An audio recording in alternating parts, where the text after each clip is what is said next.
Hey guys, I finished a small push into ranked earlier this morning, and I asked the people in Relentlessers whether or not they'd like a quick video of me going over my replays of it. So I'm not going to do it in increased speed or anything. I'm going to just watch each of them at times 1 speed and kind of talk about it.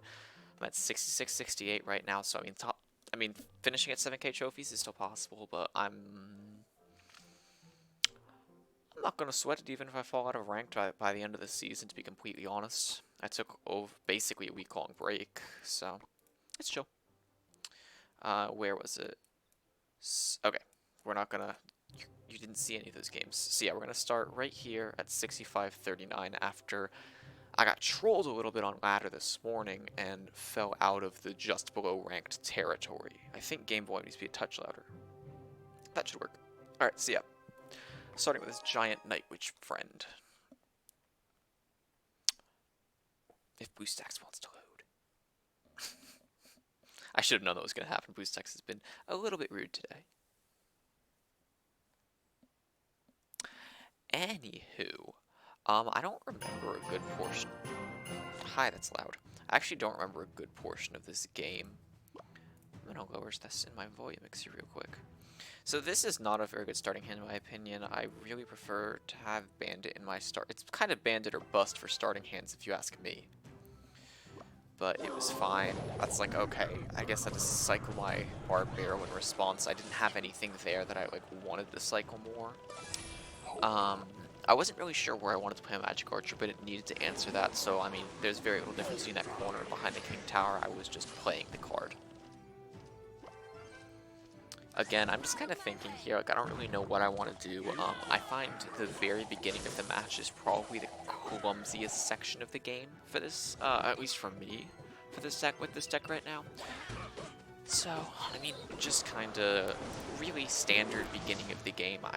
We're just feeling out each other's decks. I didn't want to sacrifice this Ewiz, so I decided to just eat the damage. It wasn't a big deal to me. Even though he's got a decent damage lead, I kind of just felt like it was the safer play to actually get counter push so I could force out another card. And that I knew wasn't going to offer him any pressure, so I'm pretty sure I just decided to cycle. Yeah, okay. I don't know if I did it there or opposite lane, but either one was viable. Switching lanes up here just because I'm not trying to deal with the poison again. Which ended up kind of biting me in the butt a little bit because I didn't expect this. I was kind of expecting it to be a Golem deck, so it was a little bit different of a feel right there, but defensive Ram Rider here was a really slick idea, just because she does such a good job at cleaning up troops on the fly, and, you know, keeping him stunned since she was getting counter push potential right there. I was really happy that I decided to do that. I've been messing around with some defensive Ram Riders like that, and that's one of the ones that's going to stick around if I need it. I believe I thought... Okay, so right there I leaked Elixir, I remember, because I didn't double check the timer like an idiot. So I didn't actually realize that double was rolling around.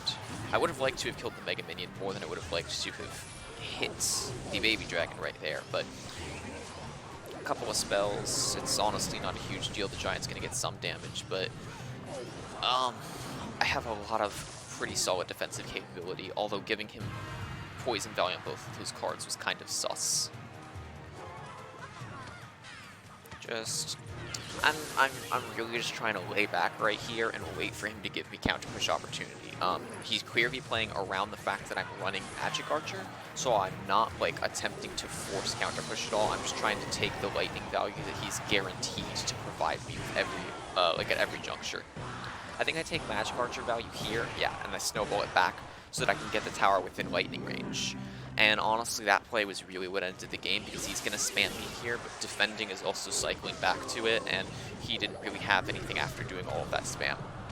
I think I didn't expect the defense to work out as well as it did, which is why that Bar Barrel came through, but even still, he didn't have enough Elixir. I kind of trolled him a little bit here by waiting as long as I did, but he acknowledged the game was over, so we were good.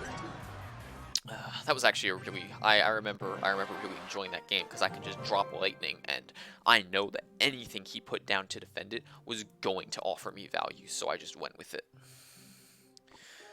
Okay, Golem Night Witch. Again, I don't really remember this game either. It was like a 6-1 push. So, and it was this morning, so it's been a little bit since I did these games. So let's see what we had next. This is an okay-ish starting hand, because like even if my bar barrel ends up like, even if this were just randomly a log bait matchup, I had my Ewas in hand, so I wasn't really super worried about that, even though it could mean I screwed up my hand. I think this guy was too aggressive with lightnings, if I'm remembering properly. But again, same thing you saw in single elixir of the last game, playing pretty simple. I saw both of those cards and I was like, well, this is almost definitely a golem deck, so let me just let him take his King Tower activation in. Like, and I gained from that the fact that he couldn't golem. So him not being able to start up a push when my hand's still kind of shaky is really good for me. I didn't realize he was going to golem right there, so this gets a little sketch, but I make it work just fine. I need to take a cue from one of my friends and wait an instant when I hit 10 and I know I'm playing against golem if I'm not 100% sure we're even, before I empty cycle something. Because that kind of hurt me. But lightning here is good enough. If he hadn't been spamming, we were still in single elixir, so I knew that the elixir difference was enough that this was still a good trade for me in the long run. I mean, got a half HP P.E.K.K.A counter for 2/3 HP, something like that, counter pushing, get magic archer value. This is a genius snowball, just by the way. I was really happy that panned out. It was an entirely experimental play. I don't remember if he golems here or if he just leaks. Like, I actually don't remember what he does. He may have not realized that he was up, or like he goes for a weird means of getting down his golem and it gives me time to respond. Yeah, I think he must have miscounted his elixir there and not realized that he was allowed to keep pushing, because although my snowball was really good against that one push, it wasn't terribly great in the long run, which I'm realizing now that I'm rewatching, but it was kind of not a great position to be defending out of. You know, kind of standard course of action with this magic archer right here. You can't lightning it, and I use the bandit to lightning block because I'm sick. So, I mean, at this point, you know, like, ball's kind of in my court. I have a lot of elixir. I have 4 counter pushing. I have lightning in hand, so I'm just gonna, again, drop the lightning. Come a certain point in the game, you really don't need to be worrying about it. I didn't realize he BM'd me because I had emotes muted. So I just kind of waited a second right here to see whether or not he actually wanted to try to push. I just didn't want to meme on him too hard and end up having him randomly push the opposite lane, so I was just kind of chilling. I'm going to take my win, ignore BM, and move on to the next game. Okay. So what do we have after that? Golem buddy. Oh yeah, my 2.9 friend. So I will say this guy, really questionable use. Really questionable sources of value he gave me.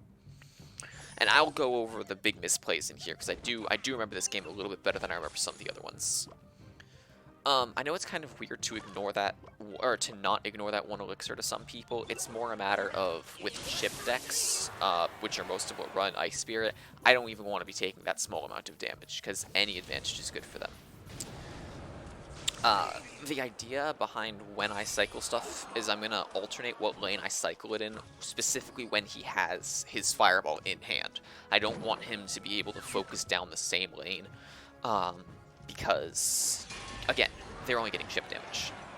So this is just kind of a point where I'm like, okay, Tesla's down, I freely acknowledge he's running 2.9, so I'm just kind of seeing here how he wants to play it. I think I do drop my Ram Rider, but nothing more with this sequence. Okay, I forgot. Clearly I was wrong. 2.9's defensive capability is absolutely bonkers, but I'm able to give him very little, very few counter-pushing troops here, and this is a pretty simple defense, honestly. Just his cycle troops, like his skeletons and everything, weren't in hand, so I knew that I was just going to be able to get damage off of that. Had to ignore those archers to retain an elixir lead, which is way more important than a touch of damage. I think this one I do go through, because again, I'm just trying to keep an elixir lead to what extent I can. This is what I was talking about earlier. I'm just, even if he wants to fireball it, that's perfectly fine. I'm playing in the other lane so that he doesn't get value in the lane that he already has his damage in. Okay, so this is the sequence where my mistake comes. My thumb actually covered up the, it covered up the Tesla on my screen, so I actually lightninged it pretty late, but he lets Double Elixir roll around instead of immediately playing his Expo, and it actually, I mean, he didn't have a ton of Elixir, but like, he could have played it a little bit earlier, and it would have made the situation a little hairier for me. Instead, once I saw the Double Elixir was so close and he didn't Expo, I knew I was going to be able to put down my P.E.K.K.A, so I wasn't actually worried about cleaning up that defense in the least, and as you can see, we handled it really well, still pretty much even in Elixir, and he's just going to keep being aggressive. So this is a cheeky play. I'm just getting Magic Archer Chip to scare him. The Ram Rider, I was fully aware wasn't going to be doing a whole lot of damage there, but it tanked from a Magic Archer, which was the more important aspect there. And then this Tesla's just greedy. This is, hey, I'm going to be able to get counter pushed next time, except no, you're not, because I have Bandit in my deck.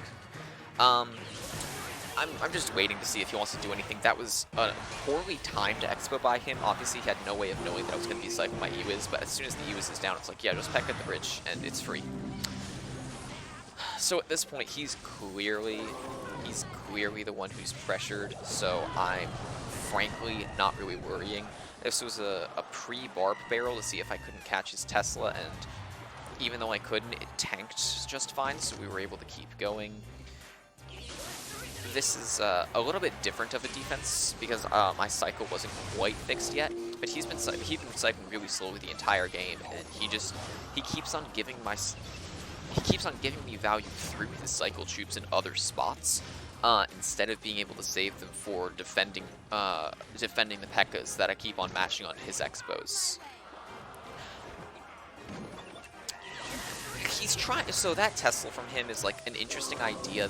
You know, just if I'm I don't do pre-lightnings. I do them on reaction. If I'm going to lightning with a push, it's going to be on reaction. So, I mean, clearly he had no way of knowing that because he doesn't know me personally, but I wasn't worried at all about that situation. Again, I'm just going to take Magic Archer Chip. It's going to force more Elixir out of him. It was not intended to do anything against his tower. And this, I'm going to lightly defend my right lane just to ensure that his Expo doesn't get a lock on. And that's really going to be about the end of the game. I mean, we've arrived at triple Elixir, so I'm not really worried about defending at this point even. I can get a P.E.K.K.A down.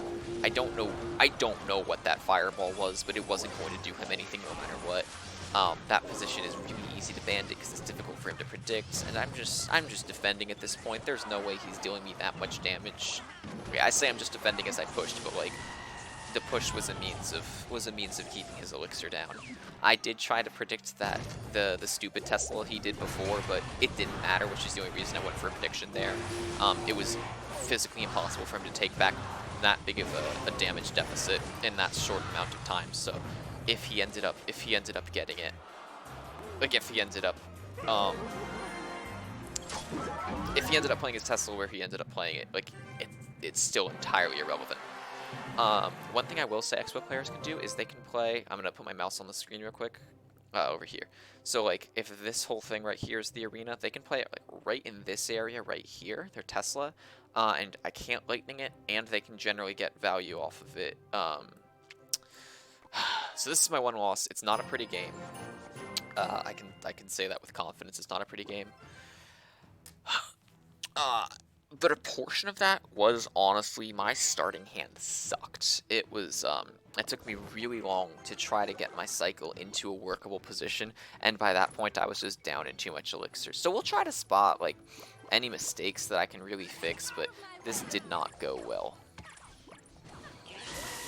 Empty Cycle Ram Rider was just something I was messing around with, really, because I wasn't sure what to do with that cycle. I knew this Ewiz was going to deny the mortar, so I was kind of just okay right there. This is kind of when I realized this might be a really weird deck, and really weird decks are not always comfortable ones, especially when they're cycle decks.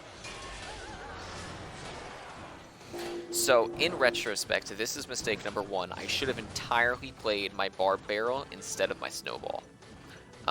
Because throwing out the Snowball means that he can now throw it on his bats, whereas, you know, 3 skeletons are a lot easier to answer than 5 bats are.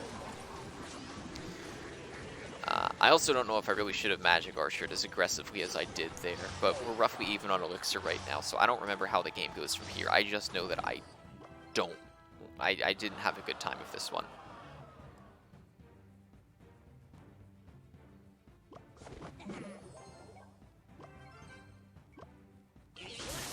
Really well-timed E-Wiz from me, but I think I probably should have done it like over here so that he could walk less before arriving at the tower. And then I just kind of played too aggressively despite him having a Valkyrie on the board. I acknowledged at this point that I'd played too aggressively and was going to need to ignore the rest of the damage from the mortar. So, okay, that P.E.K.K.A is where I went wrong. I wanted him to, okay. So I think if I played a Magic Archer there, I was actually just fine, but that one P.E.K.K.A was actually what lost me most of my damage. So that's actually really good to note, is that I was playing the matchup well up until I made one really terrible decision. And then I tried to play too aggressively to make up for that really terrible decision, and that's what losed me the game.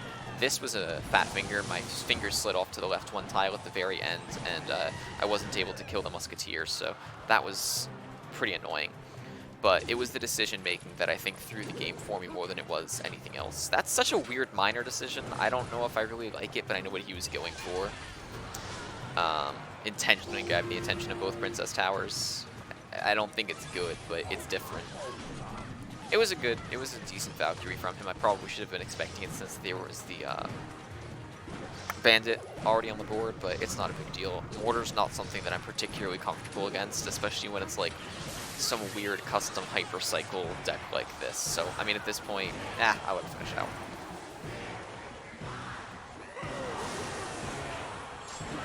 Okay, well, I have a better idea of what I need to be doing now. At least I know that I played the vast majority of that game pretty darn well, and then just kind of threw near the end.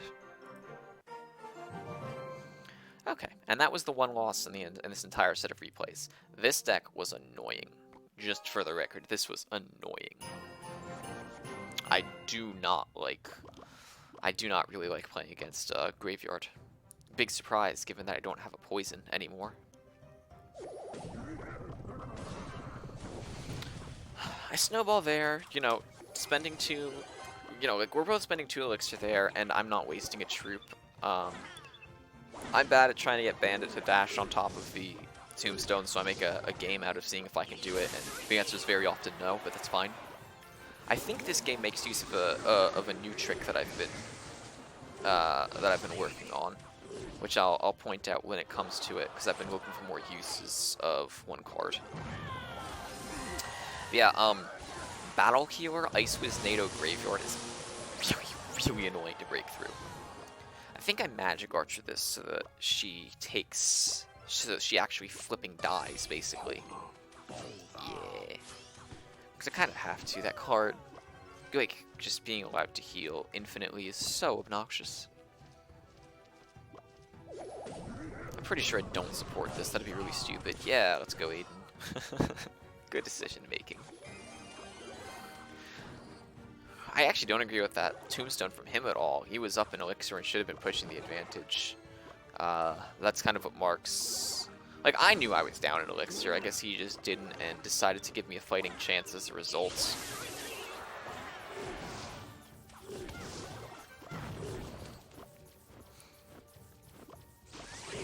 So, not all Ram Riders are intended to get damage. A lot of them are intended just to force him to put down more cards, which is pretty much what that one did. I don't remember what that snowball was supposed to be doing. I don't. At this point, I'm like, okay, well, he should be wanting to play aggressively, so I'm just going to make sure I can clean up the defense, or clean up on defense as quickly as I can, to keep me from getting beamed. Bandit on that? Yes. Good place.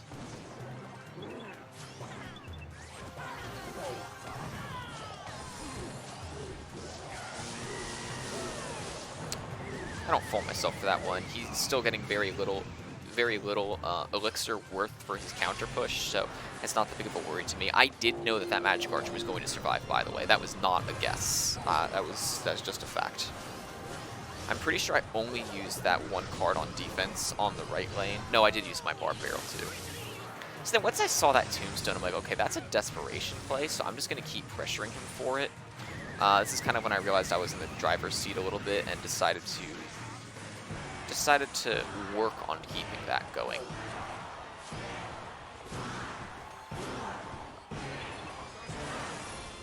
Yes, okay, so this is a defensive Ram Rider played against a graveyard, and I've been really liking this play recently. She cleans up just a couple of skeletons and generally gives my cards just enough time to take care of things. And the fact that he ignored her and then played kind of a sus poison was very nice to me, as it now gives me the ability to switch lanes and pressure him equally no matter where he's looking. This is a really, really greedy graveyard from him, especially with the position he played it in giving me even more value. So I was just kind of, like, I was honestly perfectly fine as soon as he played such a bad position versus graveyard. But I don't like playing against that archetype in general. Honestly, pretty okay play from me there, but his mistake in elixir counting was the bigger issue. And now we're on to the last two games. This one, I will say, just goes to time. I have to win. I have to win via overtime against just about any Expo deck, unless, like, I don't know, they make a 6 elixir misplay in single. It has to be something roughly that egregious. I'm actually gonna pause real quick. As soon as, okay. So I saw these first two cards, and I was like, okay, what cycle deck are you playing? This is an important thing, because it's good for me personally. As soon as I saw that Mega Minion, I knew that this was Icebow. Because I made the mistake of not recognizing Icebow twice in the same season, and committed myself to identifying it immediately afterward, because twice I accidentally gave them rocket value, and basically threw the game via that. So I did still cycle that Ewiz, just sometimes, depending on people's spells, you just have to see how they like to play the game, so that's what that was. I knew that even though that snowball was late, that Pekka was still going to get her second swing, and I wasn't really worried about anything that this position had to offer, so I was just going to sit back and chill. The next thing I'm going to do is I'm going to Ram Rider the bridge. I have no intention of ever supporting this Ram Rider. The only purpose that she served was checking if he had Tesla. Okay, maybe I do it for the next one. I probably do it after I defend this Expo. But yeah, I wanted to double check whether or not he was running Tesla, because if he has Tesla, then obviously it's a way more effective defense against my Ram Rider. I ate his damage knowing that while I was up in Elixir, I needed to retain it. So here we go. You see, look, I didn't even tap a card at the bottom. It's just like, okay, he's gonna rocket this every time. It means he's not running Tesla, because Tesla's so much more efficient a defense. So that opened up some possibilities for me, although I needed to test out a little bit more of how the matchup was going to play out, because I haven't played against it ever with this deck. I've played against it with Classic Pekka, though. So now that I've got him setting up defensive expos, I'm pretty happy. It means he knows that he knows that he's not in the driver's seat, which means I'm really up and able to try to make some plays happen. So I'm just setting up some pretty basic split lane pressure right here, seeing how he's going to defend it. I took note of this rocket on a Ram Rider. It's kind of like first thing I noticed about the game, per se. Because this is the point where I'm like, I'm the one who's mostly controlling the game, so I'm just kind of trying to see what needs to be done in order to take advantage of that control, now that he's scared.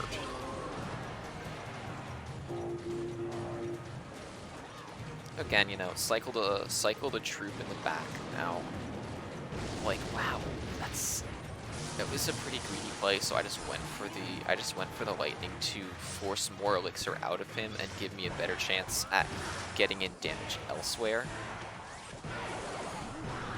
Ram Rider Barb Barrel this time with a late Magic Archer that coincidentally got Geometry on the Expo, which helped me out a ton, but I could have played a Bandit. I just realized once I had the Geometry that there was no real point in working on defending further. Now that he has even a little bit of damage, I'm going to make sure that I don't go ahead and give him rocket value, because that's how I lose at this point, and I'm just going to start cycling Pekkas in the middle to where I know for a fact that he's not going to be able to meme me. This is another test Ram Rider, see if he wanted to do that to save his Expo, and since he did, I was pretty happy. So you're gonna see me start switching back over to the right lane in a moment, and once I start switching back over, we really just take this game pretty handily. So I know that he just wants to rocket me out, which is why I'm continually establishing pressure, is so that he feels too threatened to be able to do it. But what I also noticed is that for the most part, he only wants to rocket on my Ram Rider. So I just decided not to play Ram Riders for a moment. And the result is honestly pretty great. As you see, we've got this one Ram Rider down. Okay, that's fine that he rocketed it because my pet can still tank anyway. And it just gives me more pressure, just so I got my stacked up Magic Archers. That's a ton of pressure right there. Keeping this one Magic Archer alive all the same. He can rocket this if he wants to. He's not getting any further value, and I'm able to just keep on cycling, keep on spamming. This is why Expo really suffers in triple elixirs, because I can abuse things like this and just acknowledge that. Just keep on forcing out that same 6 elixir rocket from him, because as soon as it's predictable, it's abusable. So that was pretty much just what happened in that game, was I spent forever playing it ridiculously safe so that he never had an opportunity to get down an Expo that might ruin my day. And once I did that and identified how he was defending literally everything, and the fact that he did not know how to make use of his tornado properly, I was in a pretty good spot. And then to cement myself in top 10k, I played one more game against the dreaded Lavaloon. This is like a great starting hand against Lavaloon, just for the record. I waited a second, I saw, and I played it behind King Tower because if Lava has Tornado, I don't know what they're doing. So I'm going to play a lot of this pretty soft and experimental. I'm going to do a very low commitment Magic Archer in terms of like overall placement. Just kind of making it as difficult as possible for people to get spell value. I don't even know if you can safely fireball that, but he was too busy anyway because I tried to Electro Wizard on top of his Inferno Dragon and forced out a ton of elixir from him as a result. I think I messed up a little bit. Yeah, you see, so he could fireball that, but I was already getting my bandit down, so it wasn't a big deal. I'm going to snowball this. I think I tried to get down a Ram Rider also and was a little bit late, so I just ate that damage, but he had to eat the damage from my Ram Rider too, so it wasn't like a gigantic deal. So I'm down 2 at this point. I knew I wasn't. Like, I knew that I was down an elixir, but I wasn't 100% sure. He knew that. So I don't remember if he does Lava Hound or if this is when he cycles Balloon in the back first. Okay, he does Lava Hound here. I'm just going to immediately respond with the P.E.K.K.A. because even though I'm not at 10 elixir, he doesn't need to know that. Idea just being, you know, if he's just going to play the game normally, that's honestly better for me than him knowing he has advantage in pressuring. And that Magic Archer was technically a giveaway, but it didn't matter at that point in the game. Again, really safe Magic Archer placement. I'm not going to add anything else by way of defense until after that Fireball rains down. I think I do a Barb Barrel pull right here. Yes, I do. And I'm just gonna take the damage. Not really worried. Just kind of my time will come. Okay, 5 elixir in the back was kind of weird, so I was just going with it. I was going to take advantage of it. He cycled 2 low HP troops in the same spot, so between Snowball, Ram Rider, and E-Wiz, I knew I was going to get a lot of damage right there, and he wasn't even able to get his Lava Hound down, so I just decided to keep on pressuring him immediately as a result of that. And that's pretty much all that happened right there. I don't know why he thought that he'd be able to get away with just cycling a Loon in the back, but I wasn't going to let it happen. Because if he cycled Lava, then I wouldn't have done it because it would have meant he was in a better position to commit to the Loon. Here, I wasn't worried. All of the stuff had already taken so much damage. Magic Archer's just going to keep on putting in that work, and the Lightning plus Snowball does so much damage that it was close enough to dying that absolutely nothing mattered at that point. And that was how I got to ranked today. And hopefully, hopefully for the next couple of days, my luck can keep up, and I'm able to actually get up to that coveted 7K finish that I've yet to accomplish. Yeah, that's about it from me today. I hope y'all enjoy your end of season ladder pushing, and I'm pretty excited to see the Rocketeer personally. Peace out, people.